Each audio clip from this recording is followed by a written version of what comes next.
My name is Mindy Rivera, and I am the Family to Family Network Project Coordinator at the Utah Parent Center. I also wear the hat of a mother of two children with an autism spectrum disorder. And they sure as heck keep me on my toes at ages 5 and 7. Um, I also serve on the Utah Disabilities Council as well, which is something that's really new and dear to my heart. And then this evening, we have had a little bit of a family emergency arise with our presenter. So we do have another presenter for you, and we will take a moment to get to know her in just a moment. Deanna Wall. You may have seen her if you caught our caregiver compensation um, workshop couple months back. She is absolutely amazing. She has been affiliated with the Utah Parent Center for quite some years now. She does have a adult son that is in DSPD services. She also is an advocate outside of work. Her work at the center is absolutely incredible. She works as a DSPD liaison for a very small, very specific demographic of families. And specifically, her project is to see how one person can impact a family on an even deeper level than I think that we all thought before we had her go in.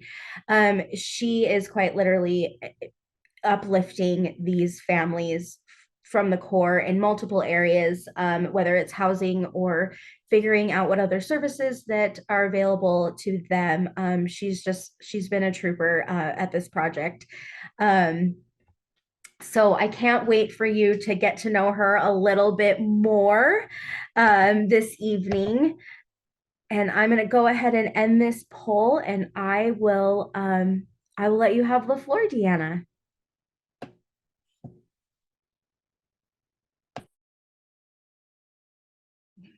Okay, Mindy, you are just too generous, but one of the great things about Mindy is that she is in charge of the family to family network with the Utah Parent Center. We have active networks in Utah. You can see all those different counties there. We do need leaders, or she's recruiting leaders in Tooele, Weber County, Cache County, and a Spanish speaking statewide position. So if you guys are ever interested in volunteering and helping out, please let Mindy know and give her a ring at the Utah Parent Center. Okay, so I am going to go ahead and advance to what we're going to be talking about today. If you have questions along the way, please add them into the chat so that we can go back and answer them for you. So when you come off the DSPD waitlist and into home and community-based services, families sometimes feel a bit overwhelmed and confused. The language is new, there are new acronyms, who is a support coordinator, which is an SCE, and what is their role, who is a provider, how many providers will I have? What if I want to change providers? How do I find providers? How can I use my budget? What is a person-centered support plan, a PCSP? And why is it important? What are the settings rules? What are budget codes? What is SAS? How do I access caregiver comp and through the SAS model? What if I want to change my PCSP? And it sounds like a lot of stuff, doesn't it? I actually have a son that is 27 years of age, and he is receiving DSPD services. I also help the families that I'm assigned to when they do get services to help transition them. And so I'm very familiar with all of these things. So let us go ahead and break it down for you. We won't be able to cover every topic as we've got about 50 minutes here, and we want to make sure that we're answering as many questions as possible. So anyways, we have great materials that have been correlated and combined by Jenny Dopp, and we want to go ahead and kind of get to that. So let us help you with getting the most out of any, whether you have waiver services right now or you'll be receiving waiver services. So the Utah Parent Center has recently created this book called the HCBS waivers. And HCBS, you want to kind of get familiar with that, is the Home and Community-Based Services. We'll add the link in the chat so that you can find this book on the website under resources, publications, and handbooks. In the near future, we'll also be adding it to our DSPD resource section. The book will guide you through all of the areas that we've mentioned on the previous slide, and sections are separated by topics and icons, so we hope it's friendly for you too. Okay, so our next little bit is we want to give you just a teeny tiny little bit of past history and how it has defined the way disability services are delivered at this point in time. We are so grateful to everybody that has paved the way, because right now with the settings rule and home and community-based services in place, it really is a great place, a great time, I think, for my son to have a disability and to be out in the community and doing things. So it's important to understand how the disability community arrived and where we are today. And by understanding the past, then we know we've got good things right now in place and additional good things coming in place in the future. So we've got the Olmsted and Katie Beckett waiver. We have amazing people that go out and advocate, and no matter what your scenario is, if someone has full residential support, it doesn't look like it did in the past. It doesn't, the institutions are no longer a standard. So there are 12 requirements in this new settings rule. So you're going to hear this terminology about settings rules. So one recent change made to HCBS, which was done in 2014, is to prioritize an individual's choice and full access to the community, and offers individuals greater control over where they live, with whom, and how they earn their money, and how they spend their time. However, with the pandemic, providers and agencies out there were given more time to actually implement the rule. So this year is the year that all these rules have to be followed. So we want to make sure that you understand what settings rules are, so that you can go ahead and make sure that those settings rules are actually in place. We have a short video for you, and I'm going to click on that so that you can watch this video. And let me go ahead and press play.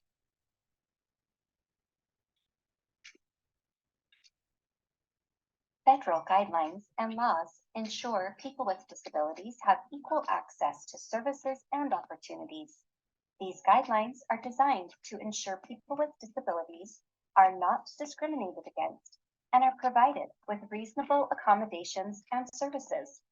The settings rule was established in 2014 and is a vital part of the broader effort to promote community integration for people with disabilities. The settings rule prioritizes individual choice and full access to the community.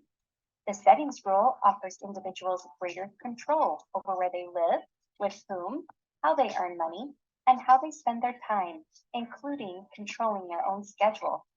People with disabilities have the same right as anyone else to make choices and to access the broader community. In keeping with this rule, providers, organizations, and programs who offer home and community-based services, or HCBS, must meet the following 12 requirements.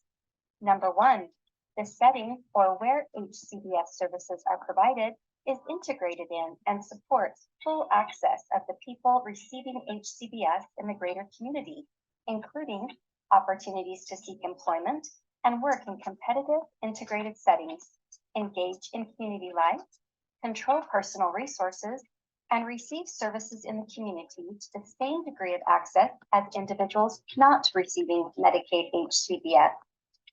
Number 2, the setting is selected by the person from among setting options, including non-disability specific settings and an option for a private unit in a residential setting. The setting options are identified and documented in the person-centered support plan and are based on the person's needs and preferences. For residential settings, resources are available for room and board. Number 3, the setting ensures a person's rights of privacy, dignity, respect, and freedom from coercion and restraint. Number 4, the setting optimizes but does not regiment a person's initiative, autonomy, and independence in making life choices, including but not limited to daily activities, physical environment, and with whom to interact. Number 5, the setting facilitates individual choice regarding services and support and who provides them. Number 6, the person has a lease or other legally enforceable agreement. The agreement should have protections equivalent to those provided under state landlord-tenant law. Such agreements protect a person from being threatened with discharge by their provider. Number 7, the setting ensures the person has privacy in their sleeping or living unit, including lockable doors, choice of roommates, and freedom to furnish or decorate the unit. Number 8, the setting ensures the person has the freedom and support to control their schedule and activities and have access to food at any time. Number 9, the person can have visitors of their choosing at any time. Number 10, the setting is physically accessible to the person. Number 11, the setting ensures that any modification of the HCBS settings, qualities, and conditions is supported by a specific assessed need and justified in the person-centered support plan. Number 12, the setting enforces the home and community-based settings regulation requirements. The settings rule is in place to ensure you have choices in the services you receive and to make sure you can participate in the community in whatever ways you choose. The settings rule guidelines apply to any setting where you receive HCBS services. This includes, but is not limited to, the setting in your home, a residential setting, in the community, or even a day program. The guidelines also apply to employment supports, regardless of whether they are provided in a facility, through supported employment, or through some other related services provider. If you have a question or you are concerned about a setting not being compliant with the settings rule requirements, there are resources to support you. Reach out to Utah's State Medicaid Agency through the Department of Health and Human Services. The service system is here to serve you on your own terms. By following these guidelines, businesses, organizations, and individuals can ensure that people with disabilities have equal access to services and opportunities.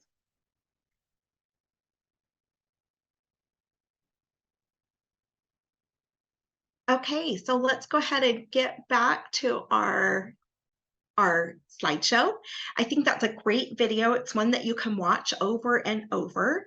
But in the book, the HCBS settings book, the HCBS, guidebook, there's a frequently asked question section with pages that can answer questions and that you can actually use as a guide.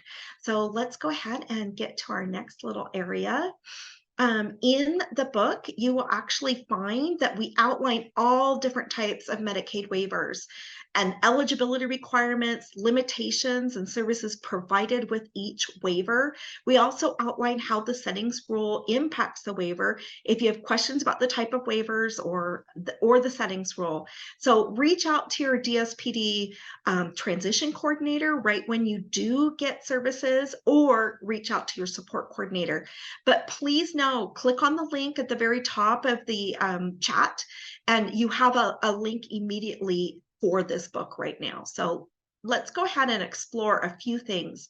So say you are pulled off the wait list, and let us know if this is familiar with what you have experienced, if you're receiving services or if you are being onboarded with services. So, or if this is helpful too. So you're coming off the wait list, and then there you are assigned a temporary DSPD transition coordinator.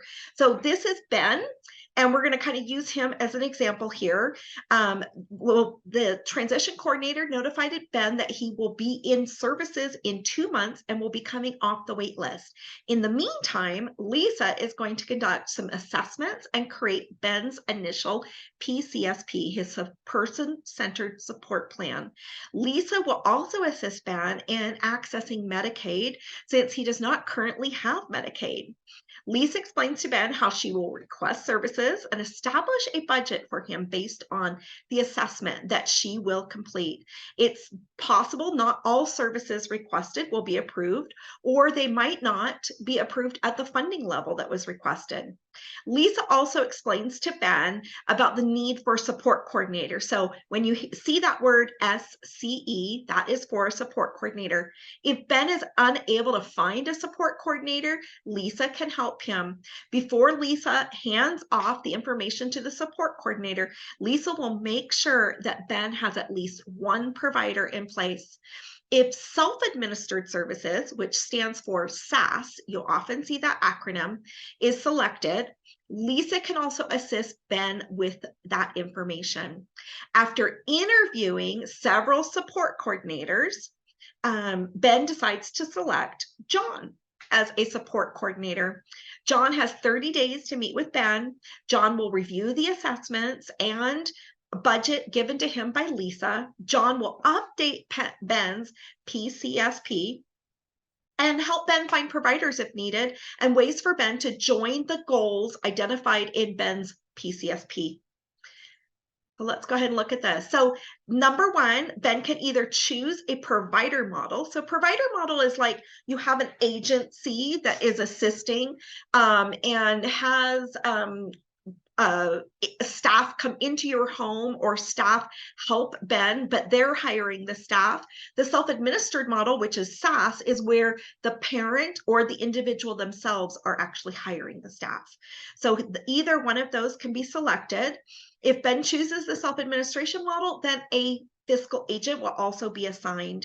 John will be Ben's guide and will help Ben understand his budget, his goals, and services, and will help Ben interview different providers that would be a good fit for him and actually identify providers. He will also help us oversee Ben's budget and billing. So let's go ahead and get over to the next little step there. The next thing that we see is when you work with your support coordinator to decide which service option you want.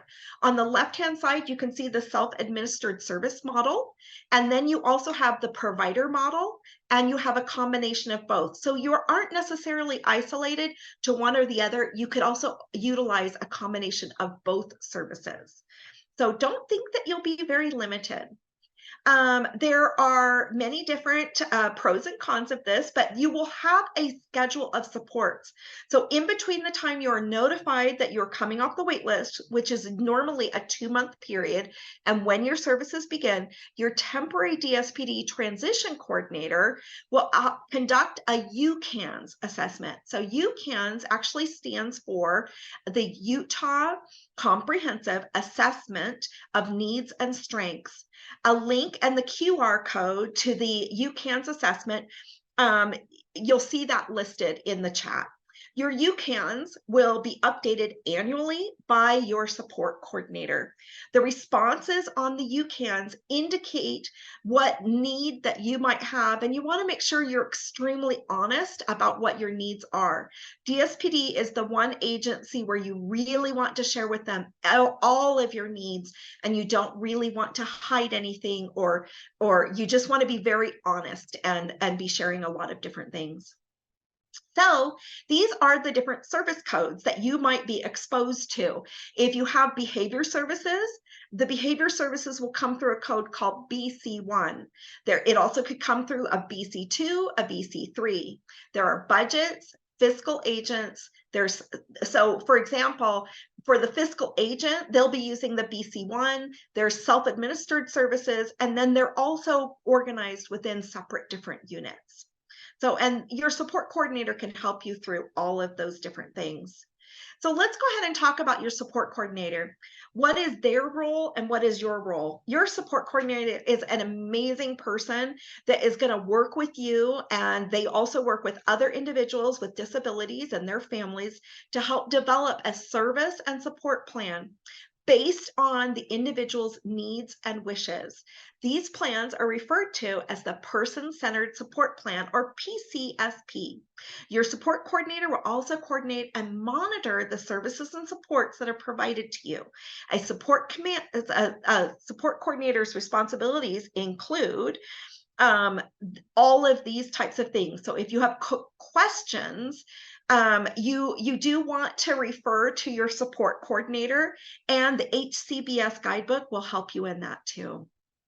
So these are some of the support coordinator's responsibilities. So first of all, he'll hold the PCSP, which stands for a person-centered support plan, to develop goals contained in your plan. He'll find and help you interview providers, and be sure all the providers and the team members will be invited to the meetings. Oversee budget, billing, and prioritize needs, meet regularly with families and individuals. He'll also follow up with the Medicaid renewal review that will happen once a year, ensure that medical services are met, find disability resources that you might need, approve payments to providers, track and document progress, and he'll also advocate for you. So let's go ahead and look at the providers and what they do.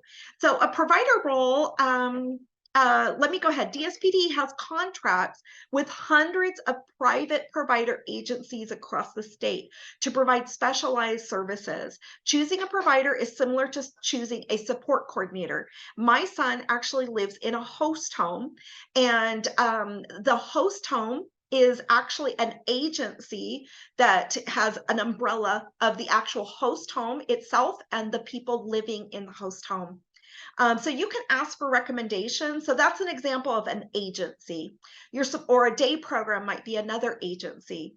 Your support coordinator can put out a request for services. So an RFS is another acronym that you'll hear. And in that, he'll say, hey, anyone have open spots for somebody for a day program? And then they will let you know what openings are available and help you navigate the selection of agencies or services. You can research the providers yourself. You can find a list of the providers on DSPD's website and use the QR code and information that is out there. If you're having problems with the provider, there are ways to kind of work through working with agencies and to try to make sure that your needs are being met and your loved one. So group staffing. Certain types of provider can use a service model that has group staffing. So for example, a group home and day programs are two examples. My son participates in a day program. He goes out in the community and they have a group set of staff that help them as they're navigating the movie theater or bowling or whatever it is that they're doing. DSPD will work with your team to decide what level of staffing is needed for each hour that your loved one is in a program. So an example might be someone living in a group home is fairly independent. However, they do need a lot of help cooking a specialized meal each day due to health concerns. This hour to prepare the meal would be staffed at 1-to-1. All other hours at the house may be staffed at a 1-to-3 ratio, and based on the needs of your loved one. Another scenario that might be a little bit more complicated due to medical or behavioral needs, this type of situation may require additional hours of 1-to-1 or 1-to-2, with the remaining hours being staffed at 1-to-3. To meet the individual specific needs, it's all about your individuals and loved ones' specific needs. There are pros and cons to all different types of staffing, and those are all outlined in the HCBS book. So one thing is the person-centered support plan. It is really important to understand that person-centered support plan. And when you come off the waiting list, hopefully you can have some experience in actually DSPD will send you some information about person-centered support plans. So kind of dig into that. This is really about the person and about what the family and how the person can exist within the context of the family. So your DSPD transition coordinator and your support coordinator will help you as you plan their person-centered support plan. All funding is based off of that plan and the goals that are within it. Let's go ahead and go into the basics.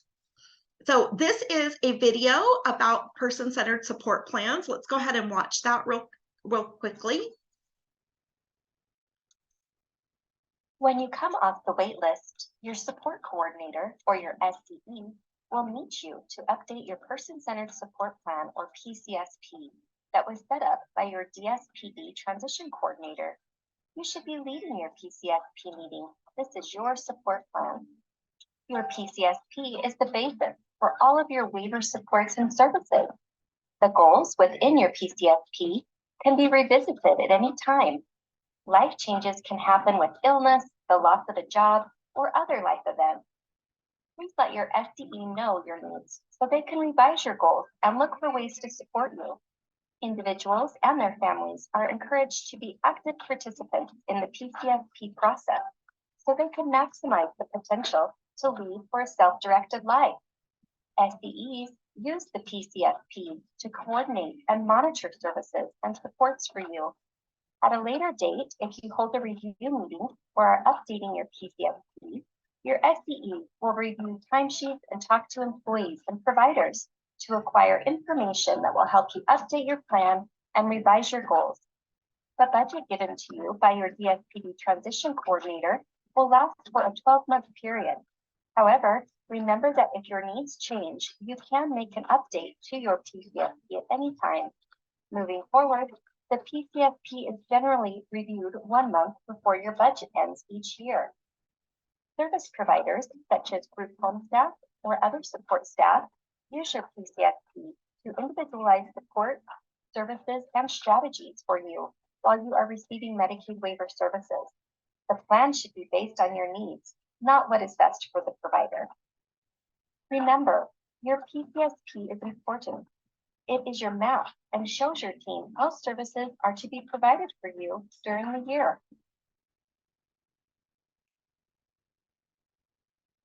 Okay, let us go ahead and go to the next slide here. So that gives you a little bit of a sense of the person-centered support plan and the tool. You can use this QR code to actually pull up a booklet that's been prepared for you.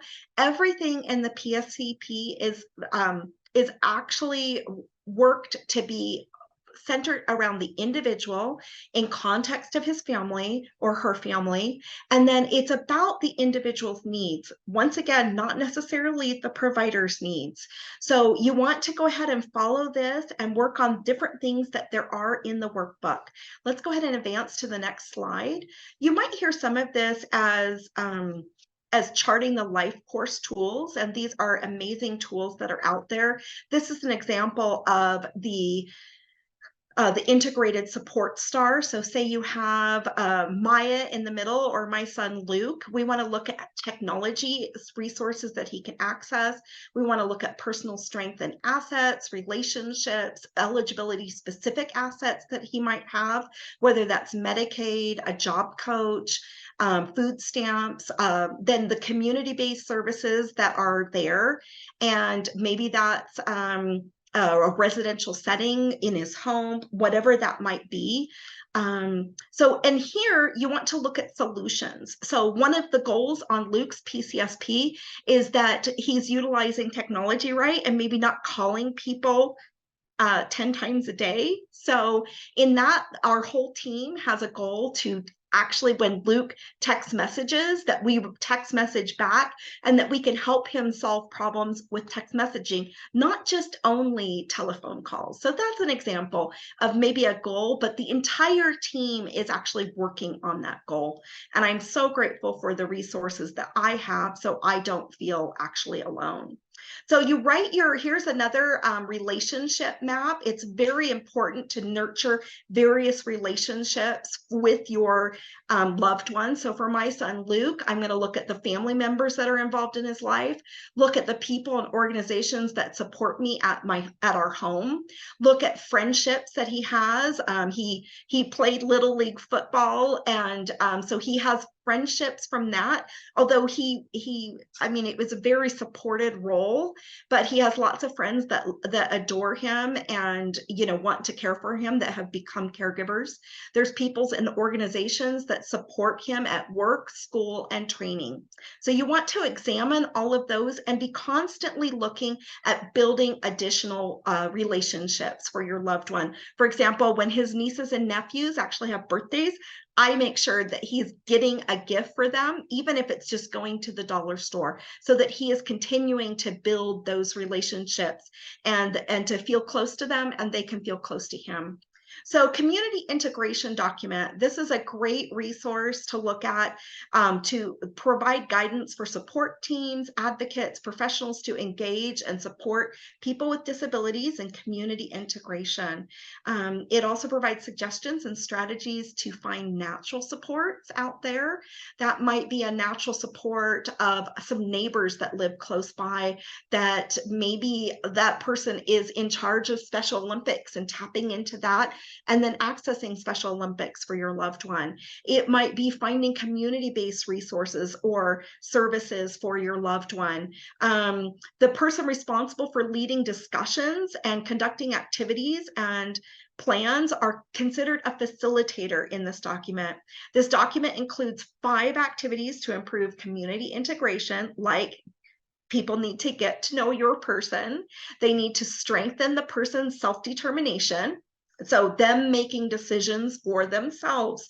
So that's something we always want to foster in our loved ones. Having a person to identify and strengthen natural supports. So for me, when I'm assigned to a family, I'm trying to reach out to the community and find natural supports that are already in place, and then continuing to bolster those. Helping the person identify and strengthen natural supports, and developing a map for the person's community and connecting them into that community. So each activity, it's really an amazing resource. So I definitely recommend that.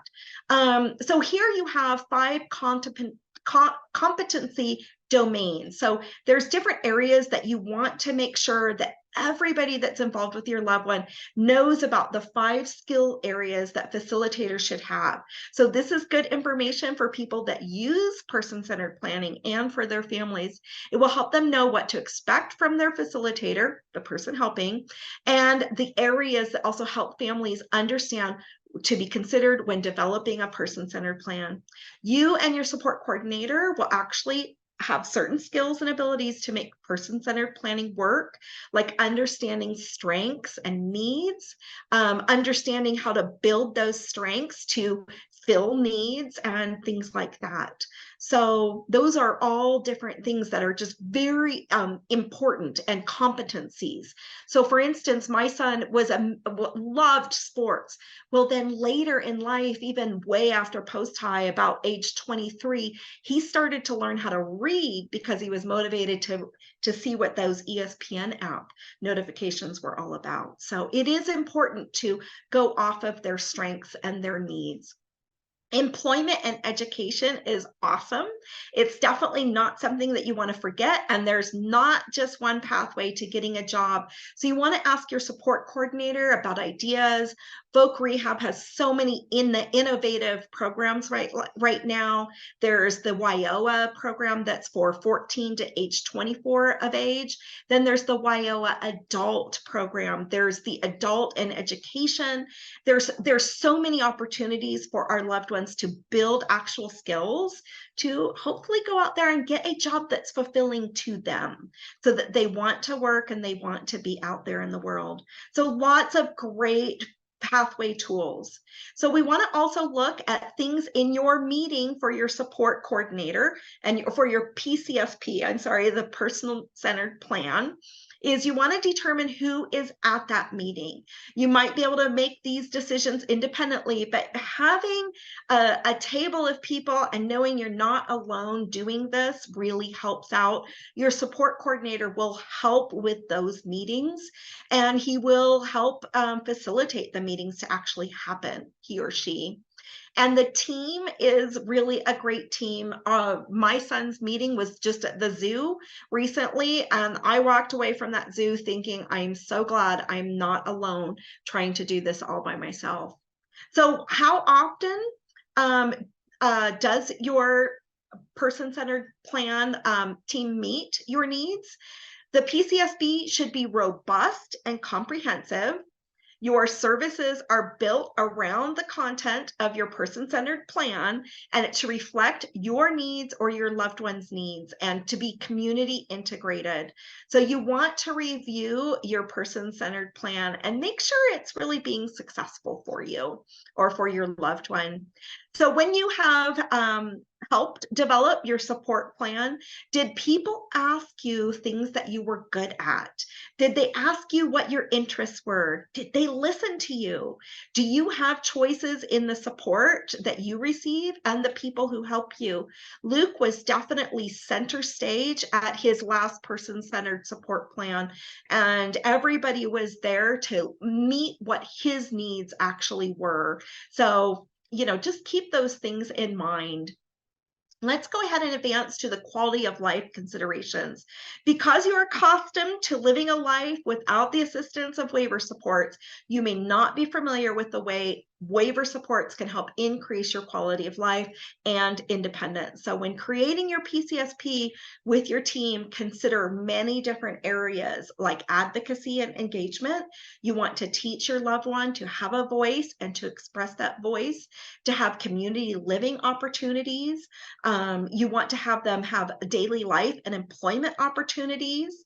You want them to think about healthy living, that physical well-being is not limited to just nutrition, fitness, and personal safety. We also want to make sure that they've got access to healthcare and staying well with mental, medical, and behavioral health services too. Let's go ahead and look at our next set of workbooks that we have here. Transition University is just so robust with many different workbooks and curriculum in place. And you might have seen some of these. If you haven't, pop over to the website and download some of these. So we would love to have you enjoy that, not just in English, but also in Spanish. So a strategy should be put in place for solving conflicts or disagreements during the person-centered plan process and should include the interest of everyone. So make sure that if you're not sure about what's happening, that you talk to somebody and make sure that rights are not restricted. There will be, it's just really important. So if something feels a little off, go ahead and ask some extra questions about that. But all of those things should be included in the person-centered plan. So let's go ahead and do a recap. So there's who participates in the PCSP meeting, anybody that is on that team, whether it's behavioralists, the different agencies that are providing services, et cetera, et cetera. All of those are very important team members. Who leads the meeting? That is actually your support coordinator. What is included in the plan? What are the life measures to measure what is actually addressed? And remember that we're including educational opportunities and vocational rehabilitation. We are, if there are restrictions in place, that there are human rights elements that are addressed to address that issue. We are also, and even some of that is that they are not overly medicated would be a rights restriction. And that's something that would have to be signed off on. Does the plan address inclusion and community access and other setting rules? And are charting the life course tools actually incorporated with that person-centered plan and those things that you saw that had the integrated support star? So, which are phenomenal tools. And if you don't have access to those, be sure to tap into those now.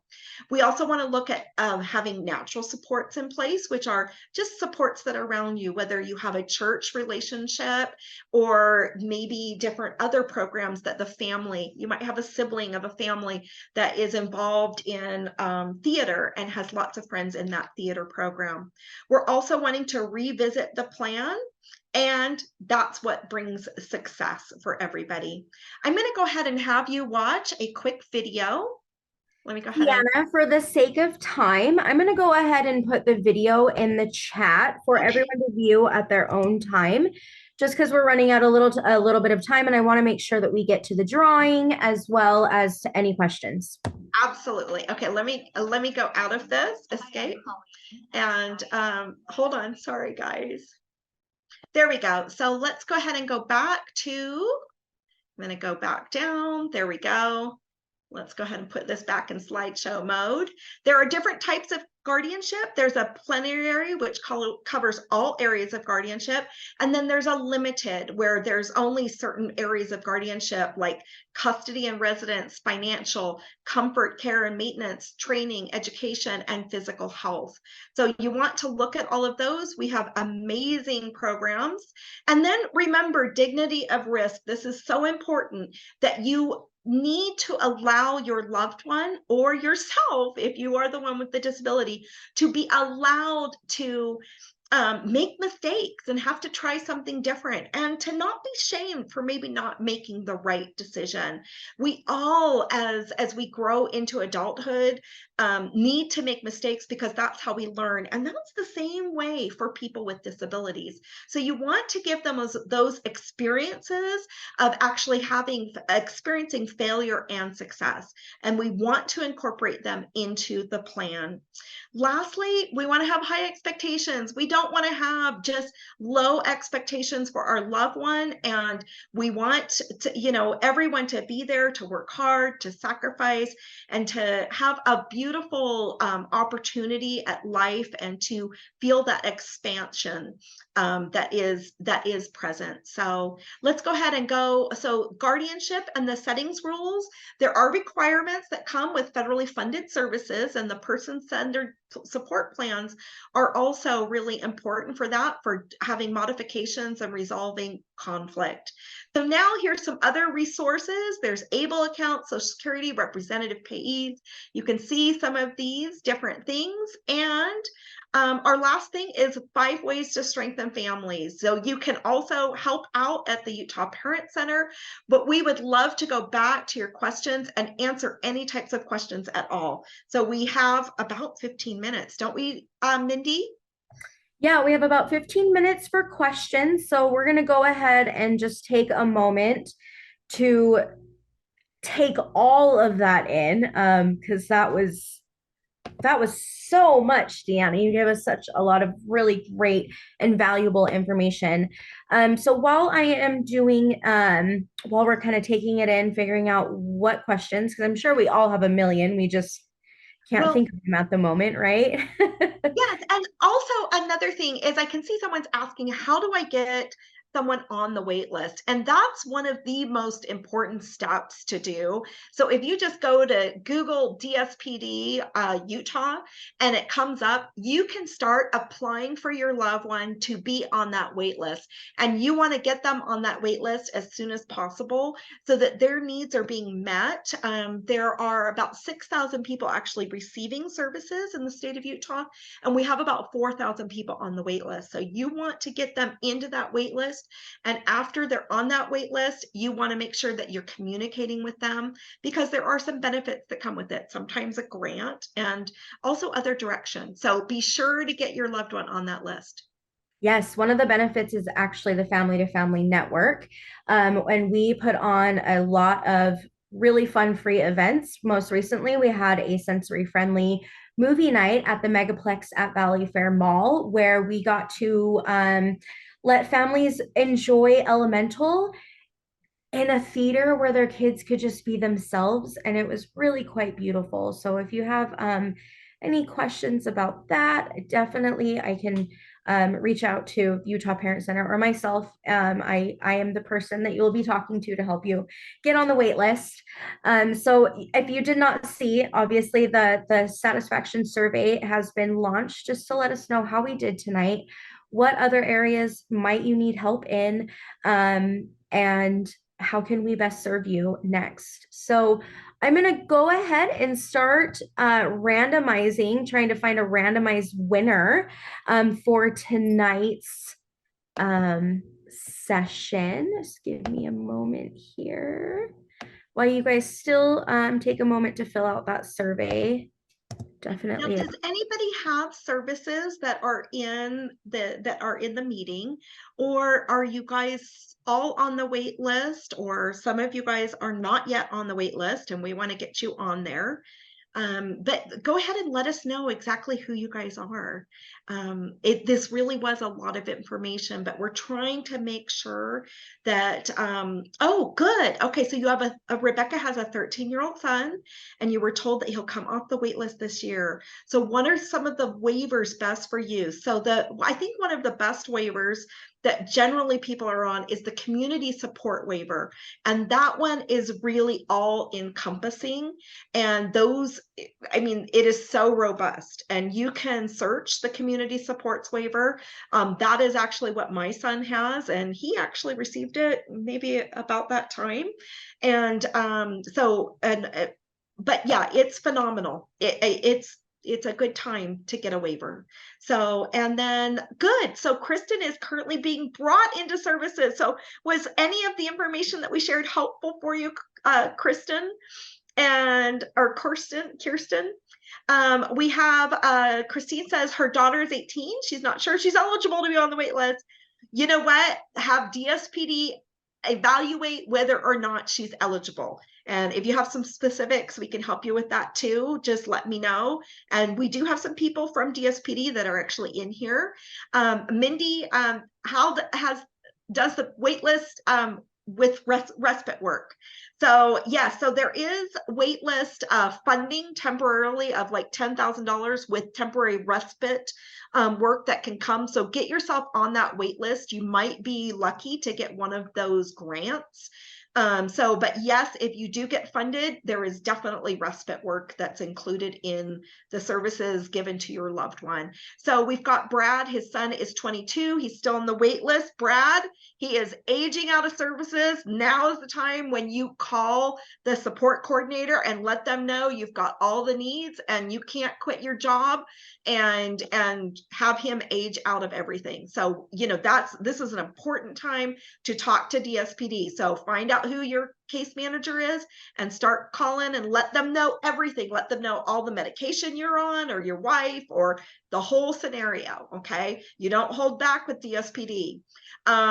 So let's see here. Yes, you're welcome for all the links. That's Mindy's magic fingers, and lots of people that have prepared this information, like Jenny Dobb. And let's see here, Shari, we have her son is on the wait list for 6.5 years. He has been in services now since 2012. He accesses the supported living through the DSPD agency and caregiver compensation through SAS. Good job, Shari. I'm proud of you. So hopefully some of this was familiar to you, but do know that you can expand what his benefits are as the needs of him changes throughout time. So can you use SAS with the respite wait list? Yes, Samantha, a lot of the parents that are offered that $10,000 grant, they definitely use the SAS model, and they use it sometimes with caregiver compensation and sometimes with outside caregivers coming into the home. So really it's up to what your imagination can bring. So what other questions do you guys have? Because let's see here, I've got 9 minutes and I don't mind. And we've got some other really talented women here, and we would love to answer anything. Can you use SAS with respite waitlist? Absolutely. So SAS is called self-administered services, and that's where you hire your own people. You have them work with your loved one. You teach them what to do. You have them go out in the community or stay in your home if they're having a hard day. And then they fill out a timesheet. You sign the timesheet, and then everyone gets paid.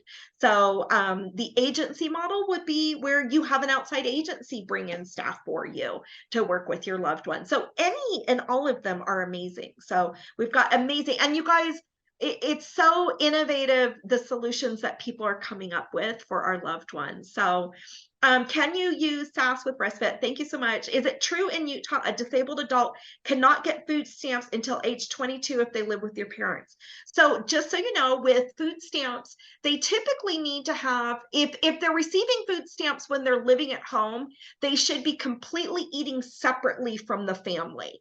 So they should have all of their meals separate so we don't combine food. So that's what that rule is there. It's just to avoid fraud. But if your loved one is 18 living in your home and you guys are completely eating separately, so the food isn't being commingled, that might be a scenario that you can take advantage of. So it just depends on what you need and what your family needs. So if a child has Medicaid, will they automatically be eligible for free school lunch? Yes. And same thing with SNAP, but there's still other eligibility. If different eligibility, so you can apply for that through the school, and you can work all of that out. So if you are temporarily needing things, don't hesitate to reach out to the school and to help get some additional little buffering as you're going through difficult times. But yes, Medicaid is definitely an automatic for that free school lunch. So just kind of keep your eyes out. Some other services that I help families plug into is even things like Habitat for Humanity to help improve a home. Let's see here. I help them get, there's grants that are out there for, say, an autism grant to help you meet your deductible, so then you can tap into ABA services. Finding creative employment opportunities where your children are taken care of while you're still working. Let's see, what other things do I help families with? I help them from anything from applying for Medicaid. Eventually they'll apply for Medicare or applying for Social Security. There's so many different elements that can shore you up as you're waiting for services. And DSPD is not the only provider of disability services. You can also apply for housing vouchers. Once your loved one is 18, they only look at their income. So there's lots of really amazing services that are accessible out there that you navigate outside of DSPD. Another thing is, you just asked if someone got married, and yes, getting married can affect benefits. But if you're really smart about it and creative about it, things can work out, but it does affect their benefits. You know, say you have assets of $2,000 as a single person. Being married, you can have assets up to $3,000 as a married couple. It does affect things, but it could be worked out. Okay, just you got to study it and the different benefits they have, whether it's Social Security, Medicaid, food stamps, whatever that is, and kind of combine it together. Okay, so let's see here. But if you aren't on that DSPD wait list, be sure to pop over to the DSPD website and immediately start applying. And if you are, make sure you contact your support coordinator to update your family scenario and to let her know of everything going on. And that's when you share everything that's going on. I recommend you email your support coordinator first and maybe attach new documents. And then afterwards, you follow it up with a phone call and ask that the information in the email is reflected in the updated version of the Strength and Needs Assessment. So just because you give new information doesn't mean it automatically applies where they are on the wait list. So ask that it be updated for the Strength and Needs Assessment. You should apply online or talk to Mindy or call DSPD. Any of those things are great. Do you have any trainings on financial advice, special needs trust, ABLE accounts? Yes, there are videos and information available at the Utah Parent Center. There are lots of classes that come up with that, but all of those things are pretty easy. Look at the Transition University and try to sign up for the classes within Transition University. So it sounds like you have somebody reaching 18 or 22, something in there, or getting close to that. So yes, all of that is addressed in Transition University. Okay, so I just want to go ahead and say keep these questions coming in just while we still have just a few more minutes of our presenters' time. I do want to take a moment on behalf of the Family Links Committee and thank you so much, Deanna, for stepping in on such short notice. Without you, we could not have done this. This has been, like I said, such an informative session. And all of the content provided has been just absolutely wonderful. So thank you to everyone who decided to make it out to share your evening with us. We absolutely appreciate your time that you've spent with us. I know that you will have lots and lots and lots of questions. Our telephone number is always available to you. We have voicemail if we do not answer after hours. We have emails galore. We're here for you. Just put us in your little toolbox and we'll be here to help you every step of the way, no matter where you are in your disability journey. Thank you, everybody. It's been so nice having you. Thanks for joining us. And if anyone needs any help, you just let us know. We are always here to help you guys. Okay? Call us anytime.